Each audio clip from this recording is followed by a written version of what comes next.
fairly inexpensive. You can easily build a bag like this for between $100 and $200. Up into the camera. This is my crib. Hey everyone, Aaron here. So in today's video, I'd like to kind of run you through my basic everyday essential toolbox. These are the tools I use every day when I'm rodding. I basically have this box in my truck at all times, so I never forget it leaving the house. And these are just like the tools that to me are essential to basically like everyday rodding.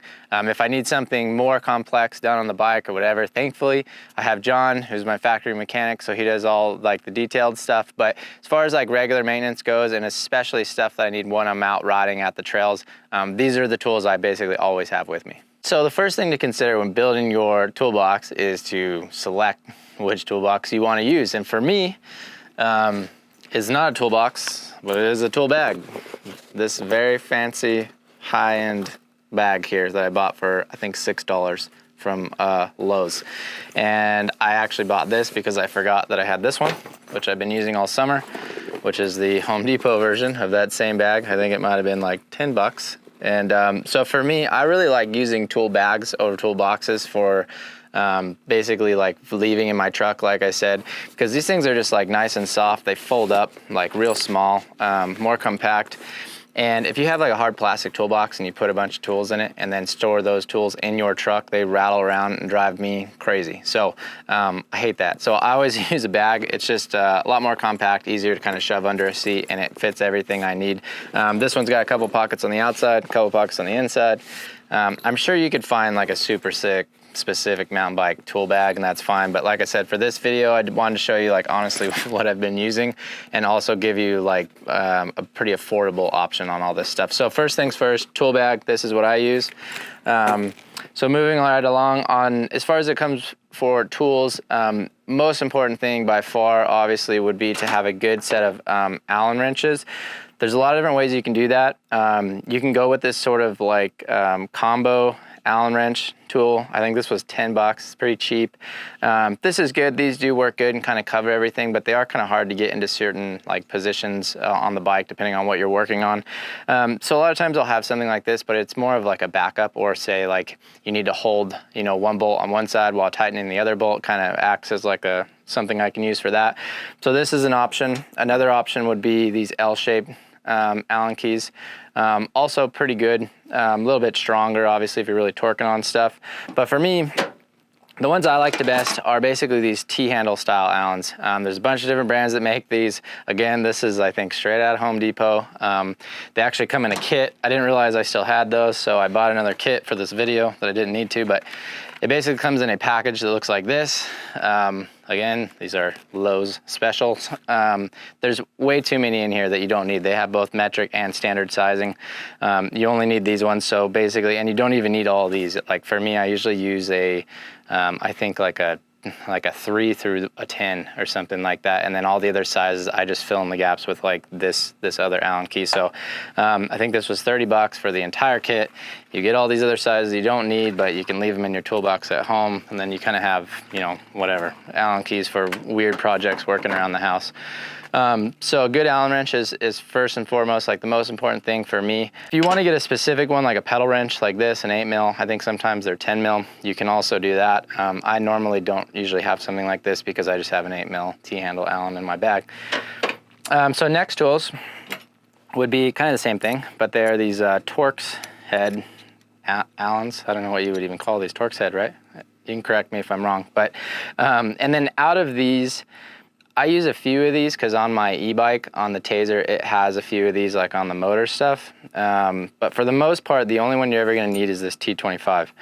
And this is for the brake rotor or the brake disc. So sometimes if you buy a bike, it will come with one of these that is like really short, and if you slip at all trying to tighten or loosen one of those, you will just totally rip all the skin off of all your knuckles on the brake disc, which I don't like doing. So a good one of these is pretty important. If you really want to step your game up, you can get a drill and you can get a Torx T25 head on there. That really saves some time, but for the sake of keeping this bag cheap and simple and something that is light and easy to carry around, I usually have something like this. So next tool will be a set of cutters, just like that.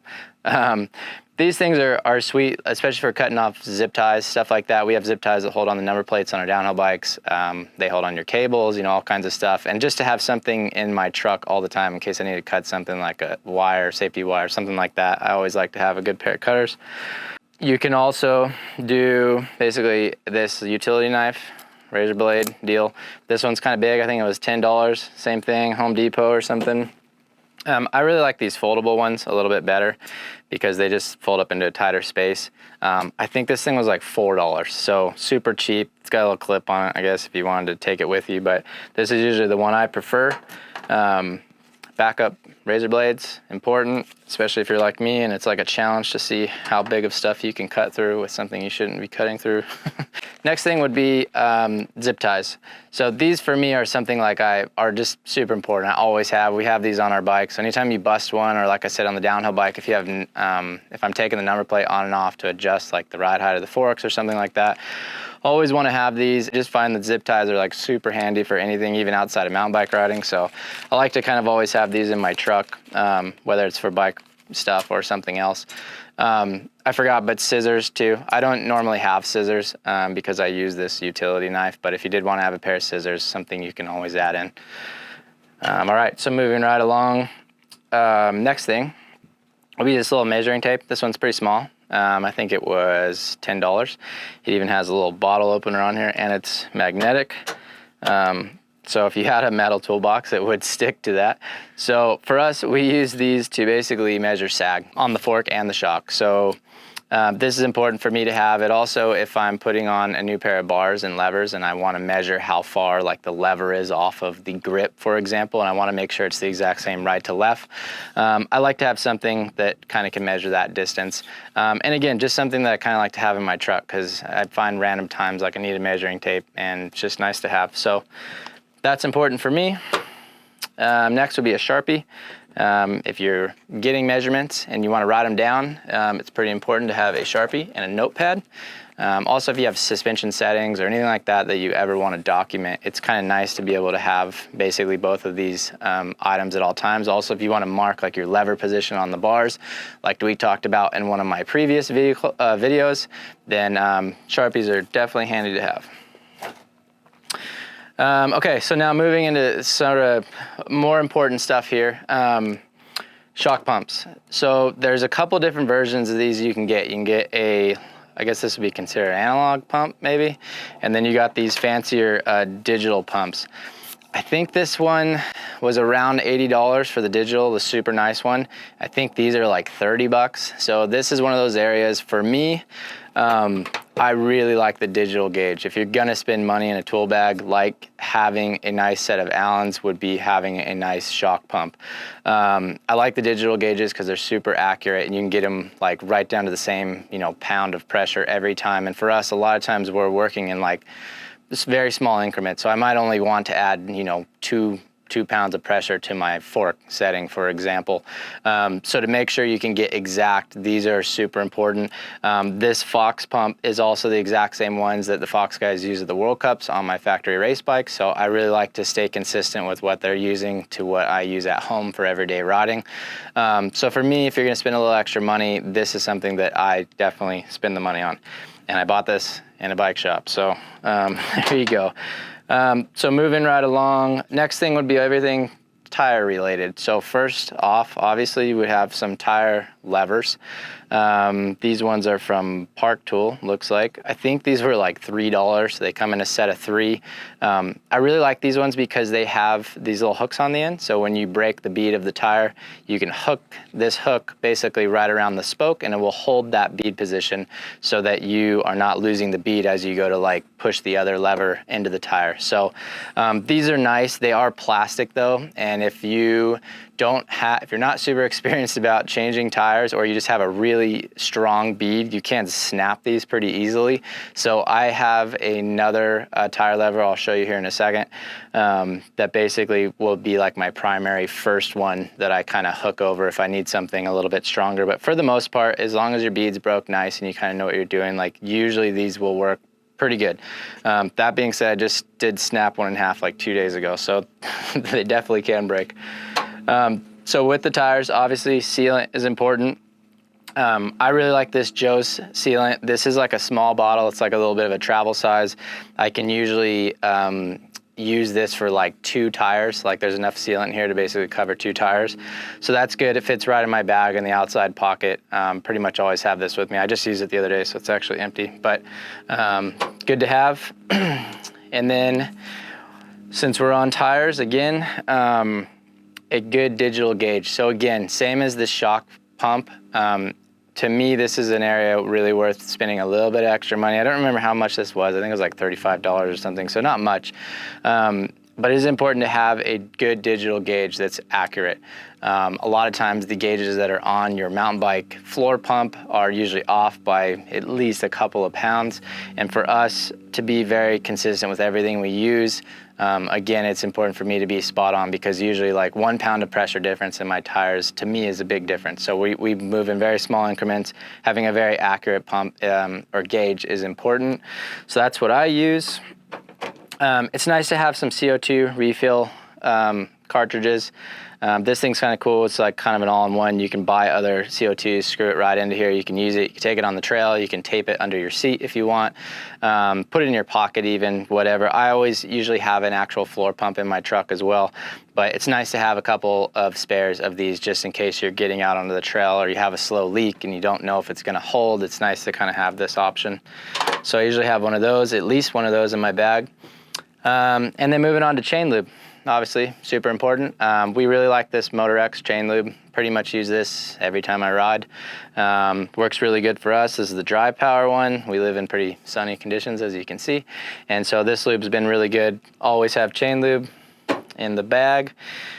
And then kind of moving into other options, I guess, that aren't like such necessities. I would kind of consider everything we've gone over now to be the things that are like kind of must-haves for me. These are kind of getting into more bonus items, but things that for me personally, I really like having. So first off would be shop towels, and these are microfiber towels. I think I got these at Costco. They're pretty cheap. They usually come in a bag of like 5 million, so they'll last you the rest of your life. I usually leave the bag in my garage, and then I have 2 of them that I pretty much always have with me in my bag. And I like to have one that is basically dirty and one that is clean.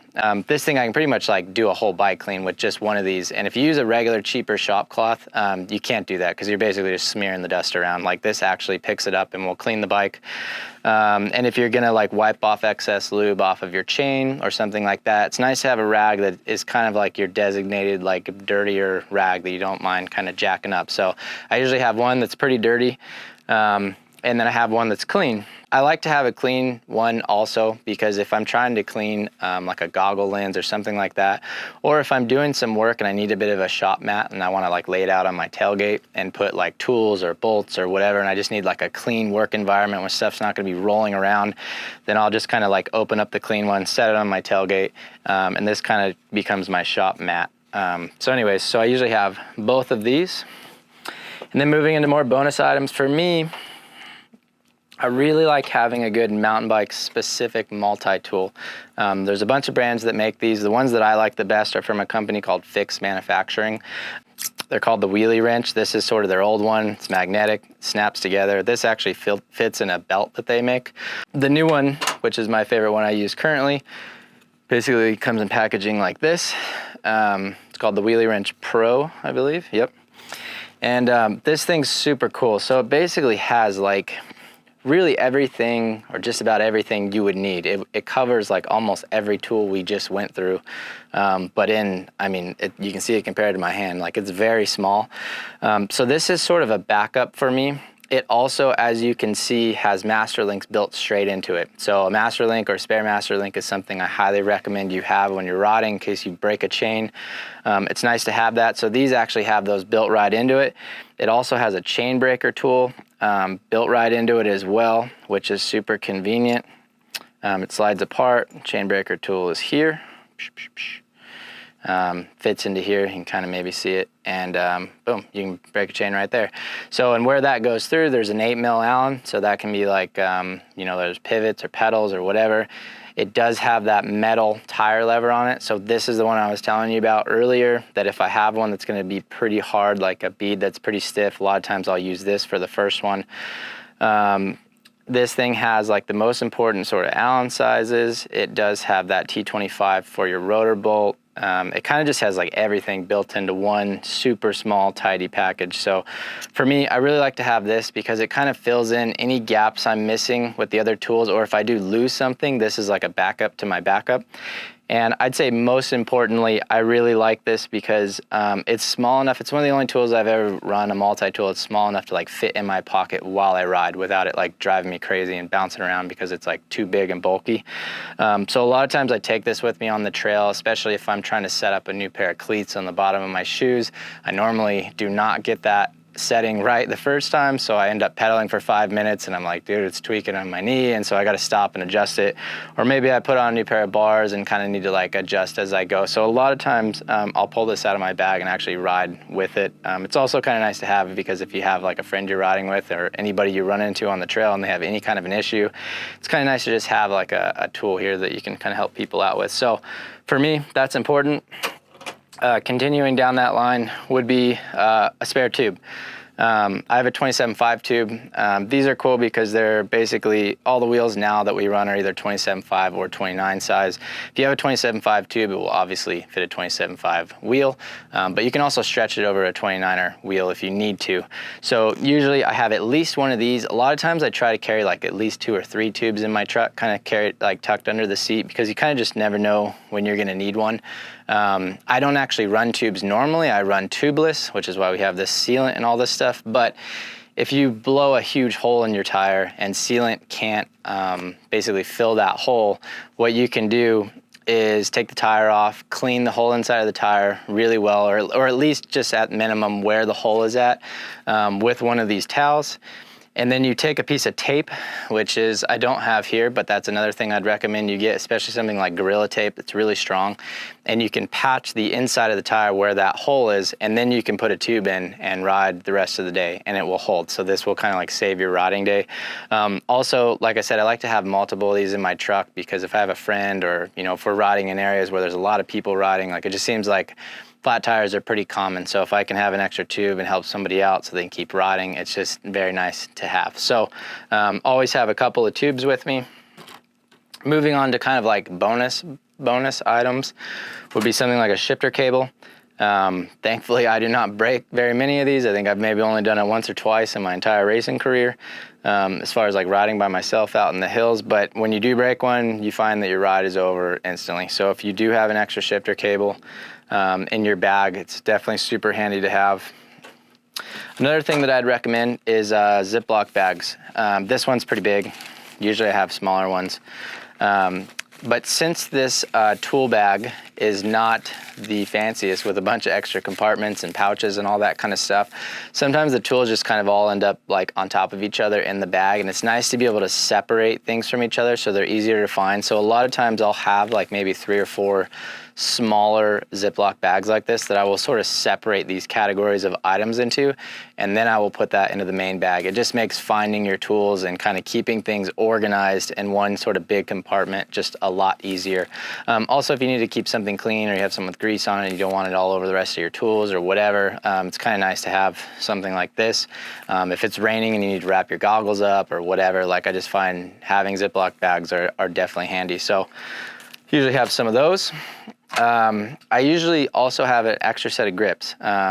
This is something like they don't really ever break or anything, but if you do wear out a set of grips and you want to have some new ones, or if I see somebody on the trail that has like a super blown out set of grips, it's kind of nice to be able to hook people up with those. But I do kind of like my grips to kind of stay in a certain point of the wear, so I usually have an extra set of grips with me as well.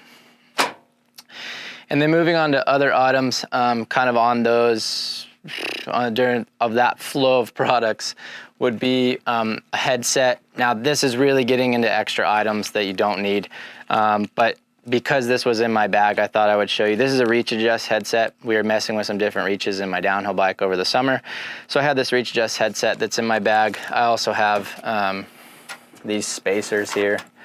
These adjust the reach of the rear end on my downhill bike on the prototype, so I have these in my bag. You know, just odds and ends like that. Bonus tools that I don't normally have, but you could add, would be something like a spoke wrench. This multi-tool I showed you here has a spoke wrench built right into it. So I don't actually usually ever have a spoke wrench because this has it. But if you did want to have an extra spoke wrench, or if you don't have a multi-tool, I'd highly recommend you have a spoke wrench. A set of pliers.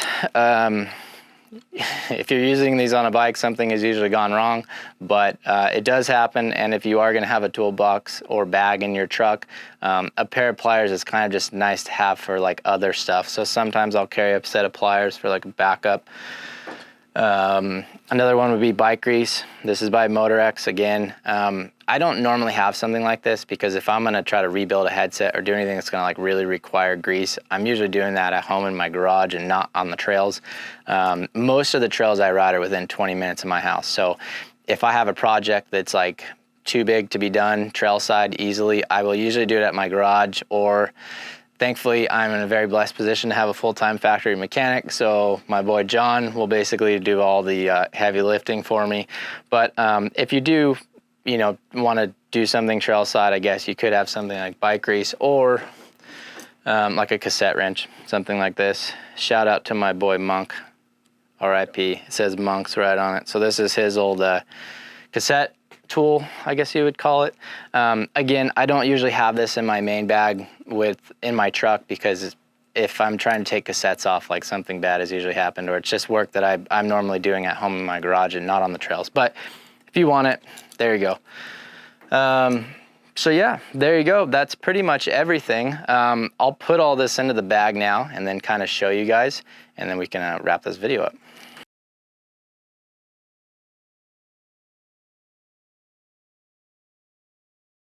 I like this bag and this setup because it's small enough where I can just slide it under my seat in my truck and I never have to take it out. The easiest way for me to never forget tools is to just never take them out of my vehicle into the garage or something like that. So, and again, this is fairly inexpensive. You can easily build a bag like this for between $100 and $200. You could even do it under $100 with just a few tweaks. So yeah, that's kind of everything. There's a lot more tools you could put into this bag if you want. Leave in the comments down below. If you have like certain things you found that are awesome to take with you and put in your bags, you could comment down below. So if you guys want to read through those comments, I'm sure you'll get all kinds of other cool ideas. I'm aware of a lot of those things, but for me, like I said, I just wanted to build not necessarily like the ultimate all-around tool bag for every single person. I just want to show you like really what are the necessities to me and what I use. I find these are the most common things I use day in and day out. And so this is what my personal setup looks like. So if you are interested in that multi-tool direct from Fix Manufacturing, I will link to that product and a few others down below. There will be a special code I believe I can put in there. So if you get that, anything on their website, they'll send you like a special gift with your purchase. If there's anything else that I've missed that I think about after this video, I'll also list it down there, and maybe I'll even put together like a whole recap list down there so you can see it kind of in a tight little area. So thanks for watching. I hope that helps you guys build your own toolboxes or bags at home. If you like the channel, please subscribe, share the video, like the video, and we'll see you in the next one. See you later.